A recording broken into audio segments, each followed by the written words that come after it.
Should they be worried that their marriage might like fall apart? My marriage was like not 100% when we moved here. So if you're feeling like that way, then work on it now. So why did you move to Singapore and get? My ex-husband, he wanted to come to Singapore.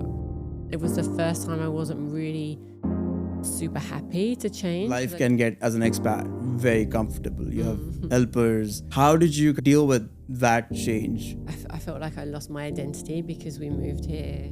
Does Singapore make it easier to lead two separate lives? Yeah, it does. And I remember when we were moving here, I had like this horrible feeling I didn't want to come because I'd heard that the divorce rate here was Losing your marriage, what went through your head? Like, panic.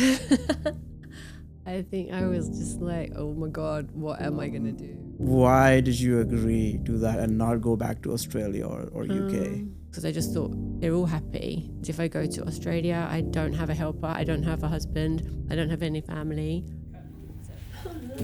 Are you okay? Sorry. Welcome to another episode of Foreign Grounds. I'm your host, Varun Pendharkar, and we are in Singapore. Today's guest represents a side of expat life that we often don't hear about. The partner who moves countries not for career, but for family, for love, for possibility. And how their lives evolve unexpectedly when things don't go according to plan. It is my absolute pleasure to welcome Andrea Pulton to the show. Welcome, Andrea. Andrea, take us back in your life in Australia. What it was like and what were you doing? So like moved from England to Australia, then in between that Australia to US and back and Cyprus and stuff. And I'd always been excited. I was working for the first couple of years in Australia and then I had children. So I finished work. And so I just had like the best life there. I was looking after the kids and, taking them to play dates and stuff. And so it was just I really enjoyed the lifestyle there. Yeah, I missed my family, but I felt like I had like enough, like they say, if you find your tribe, then you're okay overseas and everything. So Was Australia, did it feel like home pretty much? Okay. Yeah, I think it took maybe a couple of years. And then I really felt like especially once I'd had children there, I really felt like I had roots there and we bought a house and everything. So I felt very, very settled there, yeah. Very nice. This is what in the US we call the American dream, the family, the home, and being settled. And things are so great, it's kind of hard to move and pack it all up. So why did you move to Singapore and give it up? So I feel like my life was just at its most happiest and like everything was going the way I wanted it to go. But my ex-husband, he wanted to come to Singapore like 10 years prior to that and it didn't work out. So, and then all of a sudden he was still trying to get the license and it just came through. So it was all very short notice. I think like in about 6 weeks, he was like, we've got the license, we're moving to Singapore. And I was like, really? Okay. So I mean, it was all still very exciting and it was probably a really good thing that it happened so quickly because I didn't really have that much time to think about it. And then, it was the first time I wasn't really super happy to change. But this one, it was a bit harder because I was really, really happy in Australia. So it was excitement and trepidation, kind of a mix. And you just had like 6 weeks to figure out the move. So were you the one like sort of like planning everything? So the kids were, I think they were 7 and 5 then. I had to sort out more or less the house and stuff, but my ex-husband is very good at organising. So he was already like, and because he was so excited, he was already on board about schools and where to live and engage like an agent for us so that we could fly over and like check out apartments and stuff so it would be ready. I don't know if you've been to Asia before, but what did it feel like? What was the first few weeks like? Because I'm sure he had his work.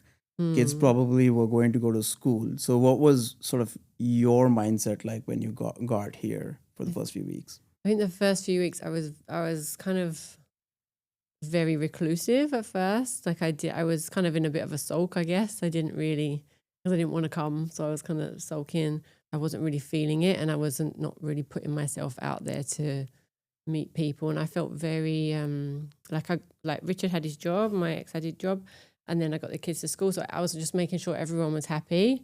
And then when all that was okay, then I kind of was like, oh God, but I'm not very happy. So that was kind of like, oh no, like what do I do? So then when I kind of realized that was happening, then I was like, okay, come on, Andrea, you really need to put yourself out there. This is not a bad place to be. It's not a bad way of life. And we were part of the YPO, which is like a global networking organization. So they were doing lots of events. So I just signed up for one of their events and went along, and everyone there was super nice. And yeah, so I kind of met some friends through there, and then I made more effort at school. But I really sort of had to drag my mindset back into putting myself out there again. What are the other like sort of clubs and communities, like somebody who's moving from Australia? What other things, did you do to just like meet people and find people who you kind of align with? Yeah, I think I always laugh because I have this one friend that I met, and she's part of YPO as well. And she introduced me to people. Like, so she would have a dinner at her house, or we would be at the same event. And then it kind of just branched off from there.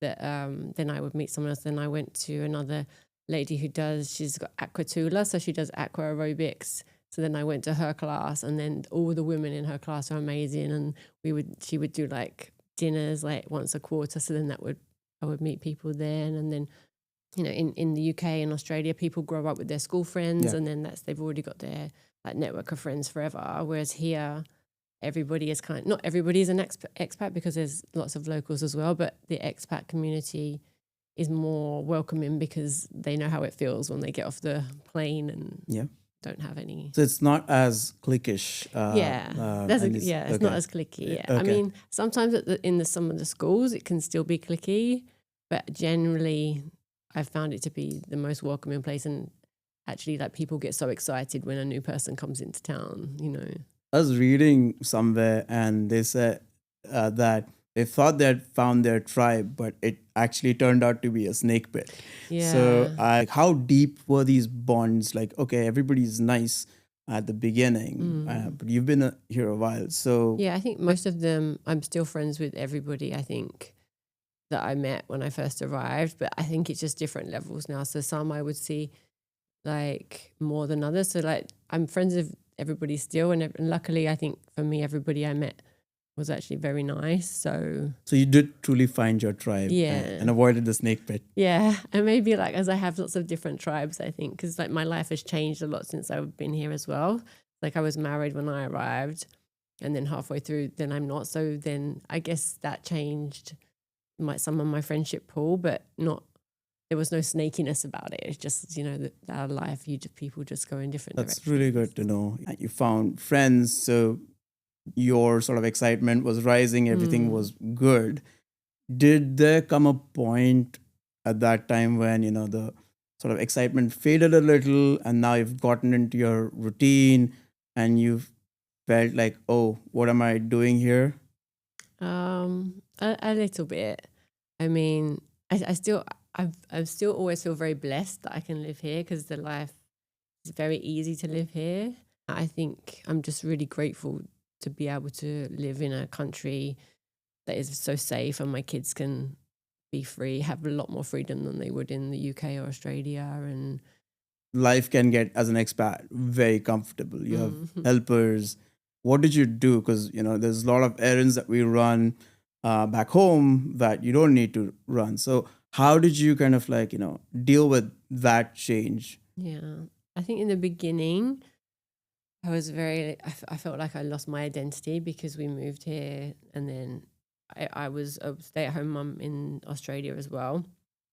And then my ex was like, we need to get a helper, because then we can go out together, we can spend time, it'll be great. And I was like, oh God.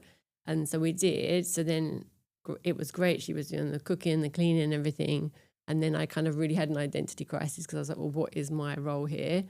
But then I swiftly got over that, because I'm like, now I can do everything I want to do for me, and I can just do the fun parts with the kids. Like, I haven't got that she can cook them dinner, she can clean up after them and stuff. And and just be there for deliveries, or if I need her to pick up one if I'm not there. Mm-hmm. So it just made my life a lot easier. And then I think with all the extra time I had, I would spend some more time with my husband, or I would like do like fun stuff with groups of girlfriends in the day. We would do like gym classes or yoga or shopping trips, or I don't know.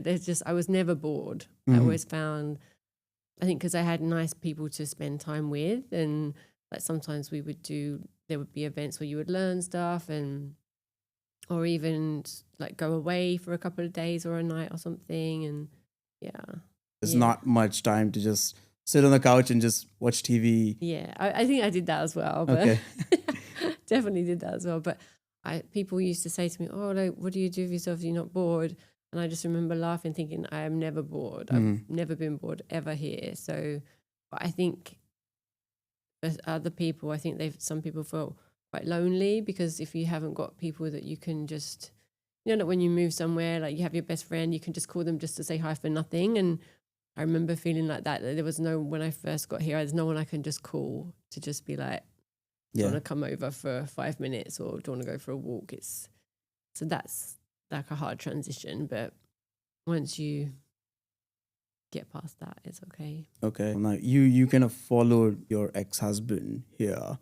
Did you have an identity crisis of like you are always related to, your ex-husband and not as you? Does that feeling actually come?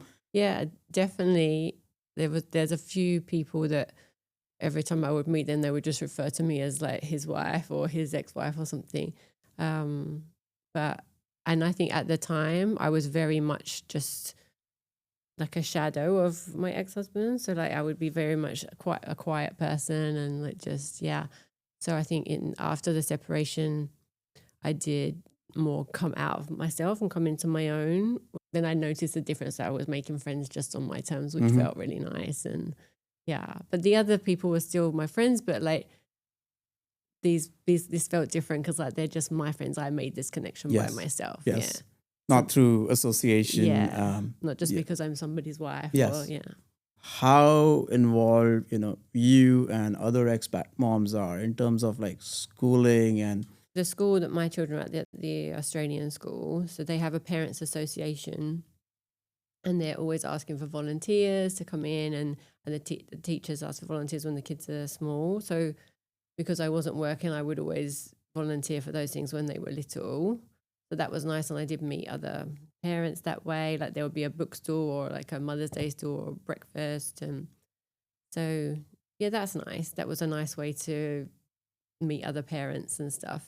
And when you say Australian school, because I've heard, I have a cousin who lives here. His kids go to the American school. There's Australian school. Maybe there's a British school. I don't know why the country name first and then the school. Like, is it because the teachers are Australian, or is the curriculum more like what you would learn back in Australia? The curriculum is the same. Yeah, so the school year is from January to December, so it's different to the European system.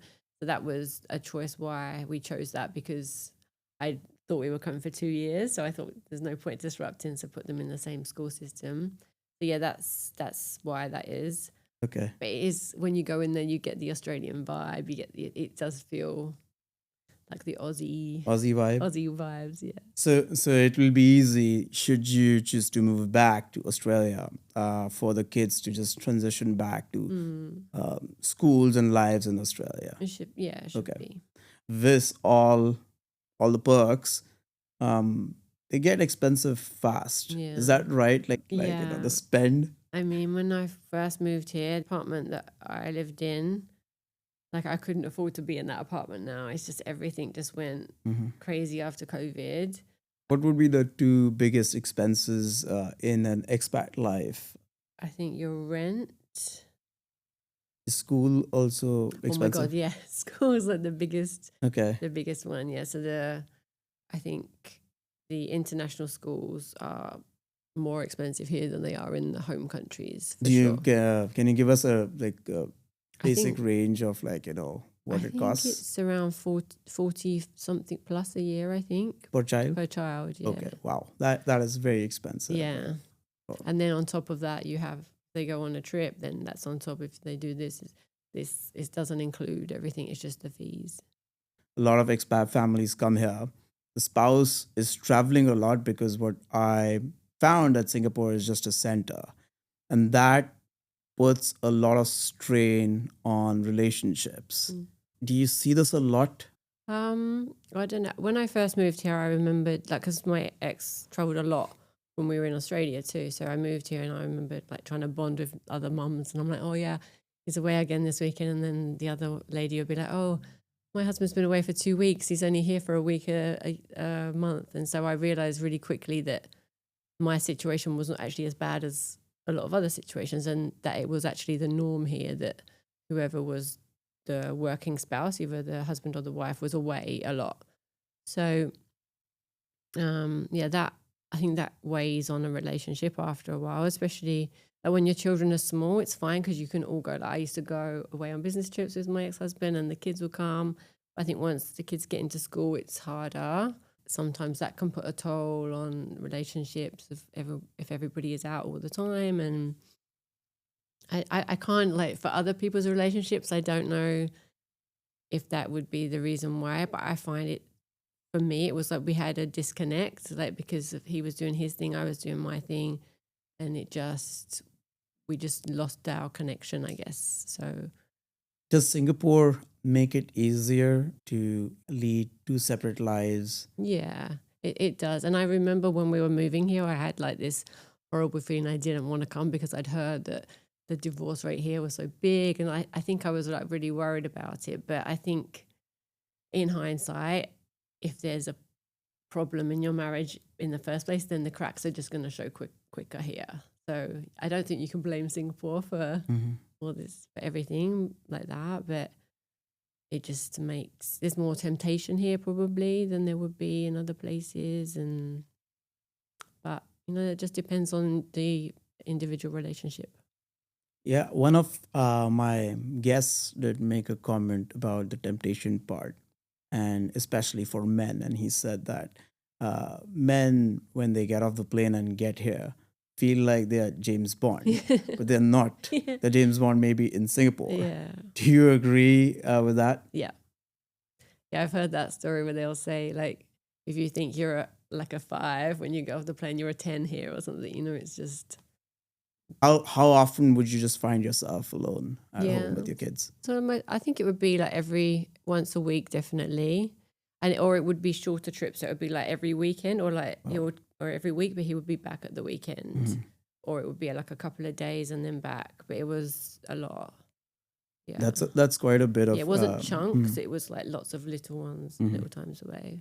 Was the deterioration like sudden or over time, and like you're trying to make it work? Like how what was it in your case? I think it was sudden and over time, because when I look back, like it was sudden, but we had the conversation of like, let's try therapy and stuff, and there had been a time when we've been arguing. So, but I think the overtime part, when I look back, it was definitely there. But I think during that time, I never thought that it would come to the end, if you know what I mean. So looking back, I'm like, oh yeah, the writing was on the wall. But yeah, when you're in it, it just feels when like I was a in cliff. it was just like, oh, this is just like this is what we're doing. But I think like there would be times where I would be like bidding for his attention, he would be bidding for my attention, and then we would just keep missing and then not meeting in the middle. And then I think once that starts happening, if you can't get back on the same track, it's just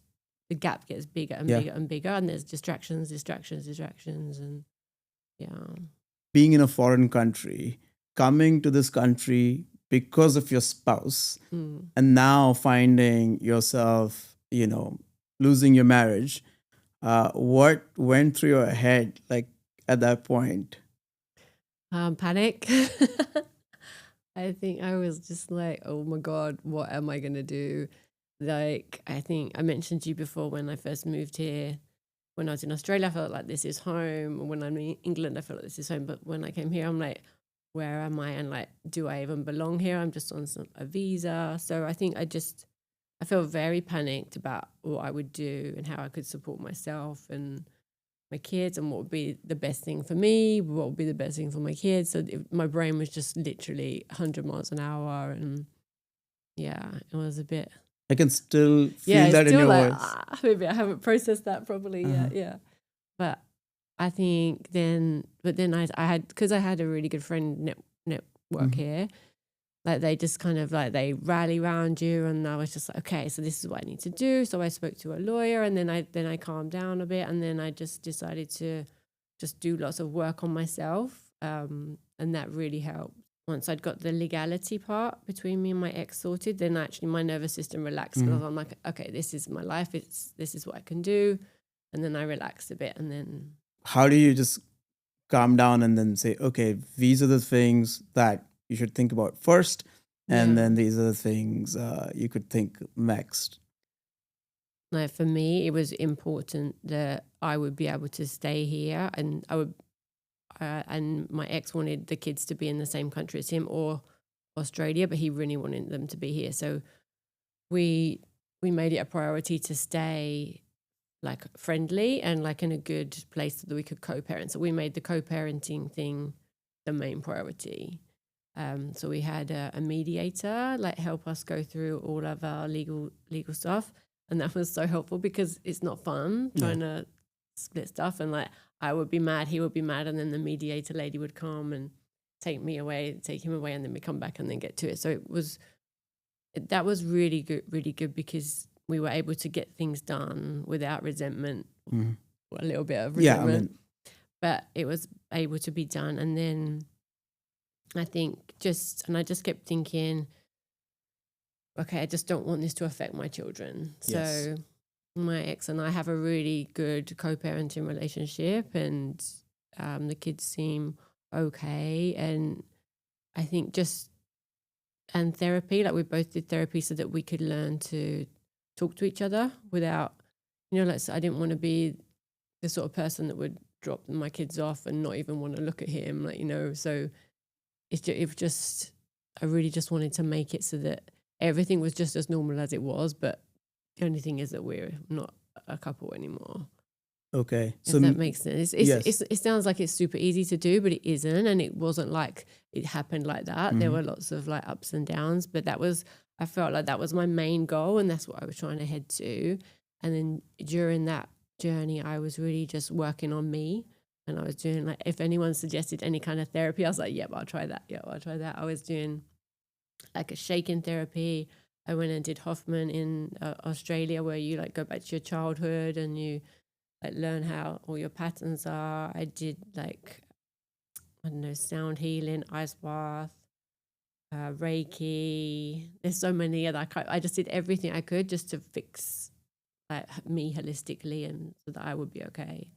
You made a very interesting point, is like, you tried a lot of therapies to fix you, but do you think there was anything wrong with you? Why this happened? I don't know. I don't think there's anything wrong with me as such, but it just helps you to understand. Like, I still don't even understand myself completely, but it helps you to be kinder to yourself. So like, I would probably still be blaming myself for everything, whereas like it gives you a different lens to look through, and it also gives you a better outlook on your ex-partner and your family and stuff. Like, it just really helps you just to be a lot more like, okay, and less A lot stressed. calmer, and that makes you make better decisions. Yeah. And you start feeling better about yourself. Yeah, you stop being, because I realized on one of the places I went to, like, it came up that I was not actually being kind to myself, and like then that made me really sad, because I'm like, how can I be doing everything for everybody else and nothing for me? So yeah. Typically, when things sort of break down, you run to your home, you run to your roots, right? And you mentioned that you decided, or your ex said, "Hey, I want to raise our children in Singapore." Why did you agree to that and not go back to Australia or UK?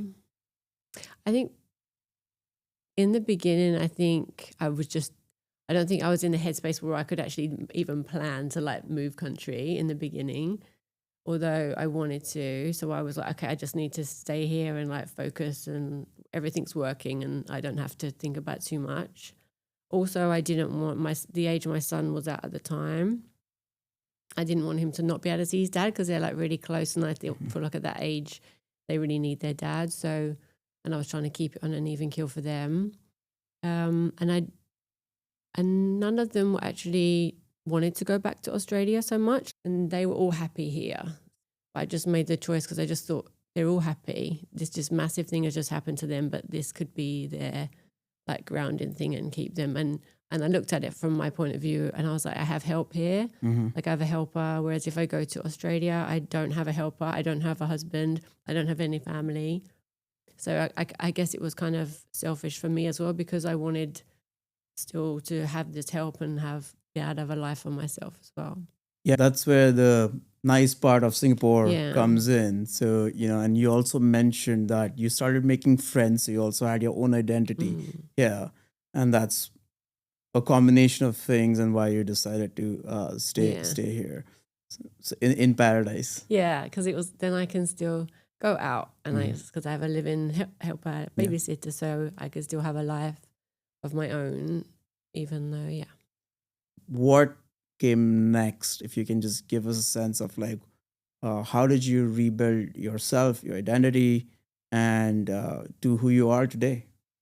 I don't know really. I think it was just, I just kept, in the beginning, I was just like one step ahead, one step at a time. I was really just taking baby steps and everything, and just trying to keep fit and like keep my headspace good, I think. And then at one point I just went back to being a teenager. I was just like, I'm just going to go and have fun. And I think for like a year at least, I was out a lot. And so I was just kind of trying to do lots of new things because I wasn't working, and just trying to find myself basically. And then, I think I just kept trying. I kept trying to put myself out there, but not too far. I was still like a bit scared to do stuff on my own, but so I know I've changed a lot. I'm a lot more confident than I was. I'm a lot more my own person, which is nice. So you were able to build strength through putting yourself out there in uncomfortable sort of situations, talking to people, expanding your network. Yeah, and having just like it's like a cape of women, like a cape of friends, like just to pick you up. Like a couple of my friends, I really feel like they picked me up and like went, So you had a very sort of like a strong tribe around you as well. Do you feel like not all separations are amicable? So have you seen the messy side of it as well? Yeah, I think it's just some of them are unbelievable. I just can't believe that these sort of things happen and people have kids together, and then it's Can you give so us messy. one example without naming names? I mean, like some of the dads, they're not worried about seeing their kids at all. They could take or leave it. So whereas my ex, he's just like, he's a great dad. He has them every other weekend, and he'll have them whenever he can. He'll be like, can I pop over? Like he wants to see them. Whereas like other friends, like their exes have just left the country, or and they're not even helping with the kids monetarily. So like they've just kind of left. And I just don't understand how people can do that. Having both parents and co-parenting is important, and Singapore enables that, right? That's what you're saying. So now you have a new life, a sort of a good tribe. So do you feel like you're home, and is Singapore become home to you? Like, yeah, I guess Singapore at the moment, it's very strange. I'm really not sure where home is. I think if I was to say home, it would probably still be England because my family are there. But if I say I'm going home, like this is my home. And when I go on holiday, I'm glad to come back. So happy to come back here. so when somebody asks you, where you from, you say... I say Singapore. Okay. Yeah. Very, very interesting. I still say I'm from India, but I live in the US. Yeah. Sometimes I have to elaborate after because they look at me and I'm like, oh, but yeah, Australian and English. So, yeah. But that do you feel a bond, or is it just because everything is very nice here? No, I do feel a bond with Singapore, and I feel like I feel like respectful for the culture and everything, because I'm just so grateful that I can walk home at midnight on my own if I want to. You know, like for me, that I could not understand when I first moved here. It was Halloween, actually, more or less straight after. So my kids were small and I took them trick-or-treating, and it was running up and down the condo stairs, and my daughter kind of ran off, and I was just like, oh my God. And every other parent was just chatting and no one was like watching the kids, and I was just like having a panic attack.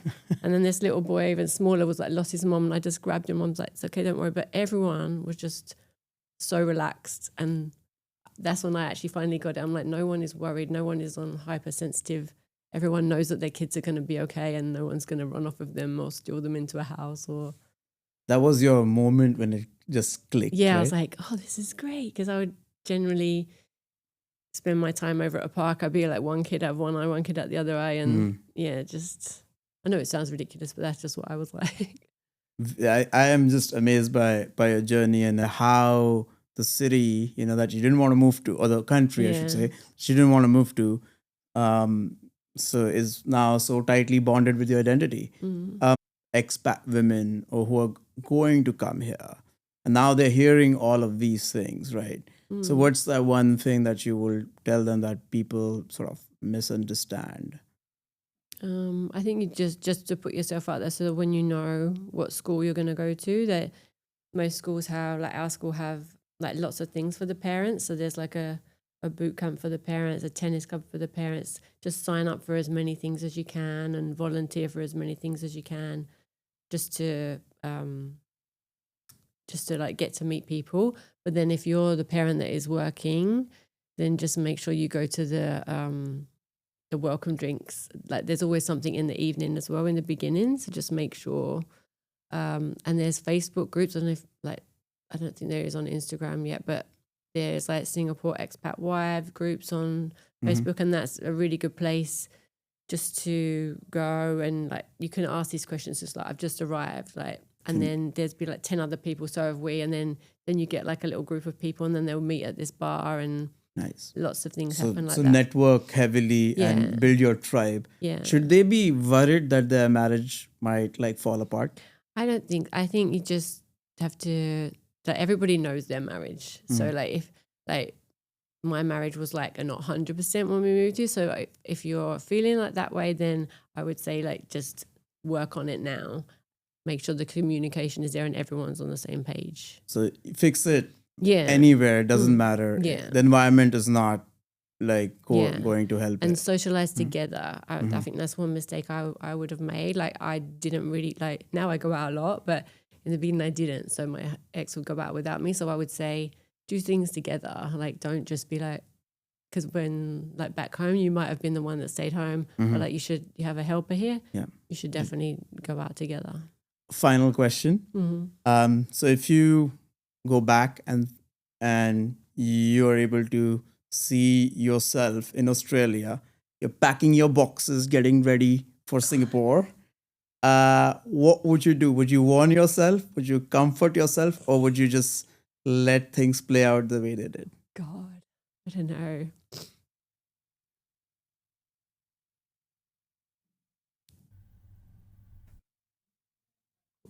Oh no. Are you okay? Heavy question at the end. Earlier. Yeah. I think like I wouldn't have stayed in my hole for so long. I would have gone out there more, and I would have been a bit more involved earlier. Yeah. But you wouldn't stop yourself from proceeding and moving to Singapore. No, I'm glad I came, and I see the benefit of it, definitely. But yeah, I think I would have stepped forward earlier rather than just being like the behind the scenes person. Thank you so much for Sorry. sharing your story. No, Taking me back to Australia. this was incredible. I think I really enjoyed hearing about your journey, and I'm so glad that you're able to share this with us. So thank you for being on the show. Thank you. Thanks for having me. Right. Take care.